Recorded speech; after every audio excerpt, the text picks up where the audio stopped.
there was an incident that happened in Virginia in 1770 or 1676, right? And the incident was called Bacon's Rebellion, right? I don't know if anybody has ever heard of Bacon Rebellion, but you probably think, well, if it's Bacon Rebellion, it's got to be good because it's got bacon, right? But that's not what it was about. It was actually, there was a guy named Bacon. His name was Nathaniel Bacon, and he was he was not an upper crust elite in Virginia, but he wasn't one of the most poor people either, right? But he had an idea that he wanted to get control of some of this land out here. But the leader, Governor Berkeley, had made a deal with the natives that they would not take away their land, they wouldn't encroach on their land as long as they didn't kill the settlers, right? So that was the deal. And Bacon thought that deal was against the interests of the people of Virginia because they wanted to get that land, right? And so what happened was Nathaniel Bacon organized a rebellion against the governor and the elites, okay? This rebellion, again, is called Bacon's Rebellion. The interesting and significant part of this rebellion was that the rebellion was accomplished by Bacon, but also by many poor blacks and poor whites, okay? So poor blacks and poor whites worked together to try to overturn the elite group in Virginia so that they could actually gain control of territory. You guys follow what I'm saying here? Now, what we really see here then is that there was nothing to prevent blacks and whites from working together. You guys get what I'm saying?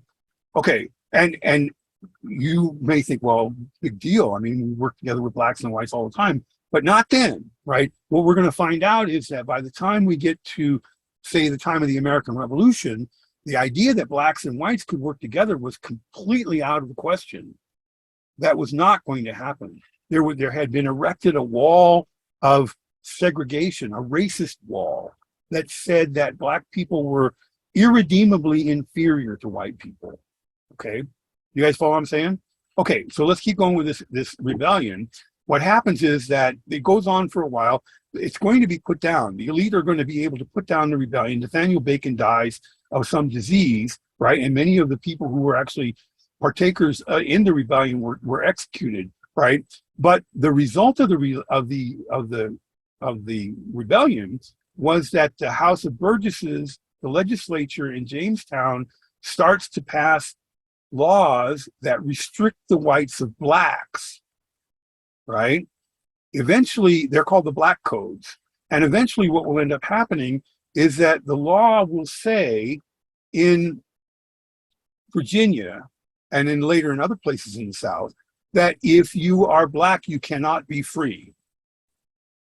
Okay, if you are black, you must be a slave.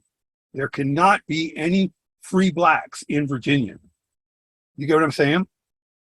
But these, and then they were restricted, even before that, they were restricted from what kind of work they could do. Could they testify in court and things like that, right? Now, all these rules that were made against black people or that affected black people did not apply to white people, right? So what effect do you think that is going to have on relations between blacks and whites? Negative correlation. It's just Right. going to go the opposite. Meaning what? The whites will think the blacks are Inferior, and the Yeah. blacks will grow to hate the whites. exactly. All right. And why do you think that the Virginia legislature passed these laws? Why do you think they passed laws like that? If the poor whites are working against the poor blacks and vice versa, then they can't be working against who? The government. The elite, right? And so what happens is you divide these people based on an external sign, which is skin color, right?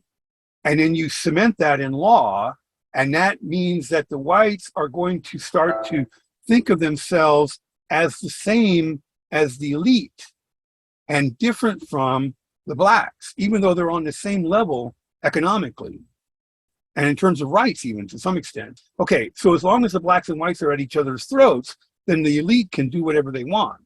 And this is going to be the beginning of race segregation in America.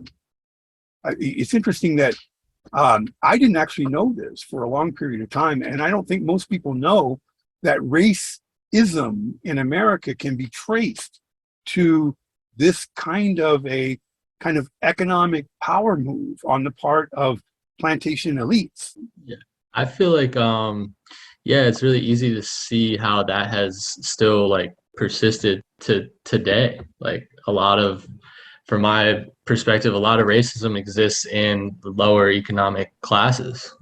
And Yeah. I could be wrong.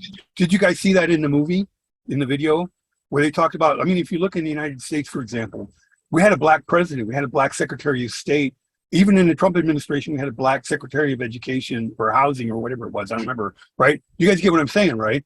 So the upper crust is actually well integrated, okay? We have black people on the Supreme Court, okay? But the lower classes are the ones who are still at each other's throats, all right? You get what I'm saying? Why do you think it's important for them to for the elites to keep the lower classes at each other's throats? So that they... Keep them from rebelling. I'm sorry, Kelly. It just said to keep them from rebelling. Well, yeah, rebelling against them, right? Money and power. It gives them the opportunity to hold on to their authority, their privilege, I guess is a better way to say it. Okay, and then and I know this is going to make some of you very hot and angry, right? But this is where we can still see white privilege today, right? Because whites have the social situation of a white person in America is not the same as the social situation of a black person in America, okay? And the reason why white people have a hard time seeing that is because they're the privileged ones, right? If you have privilege, you don't know you have privilege. But if you don't have privilege, then you can recognize it when somebody else does. So just kind of keep it there for now, and then, don't drop the class or anything, because we'll look a little bit further into that later, okay?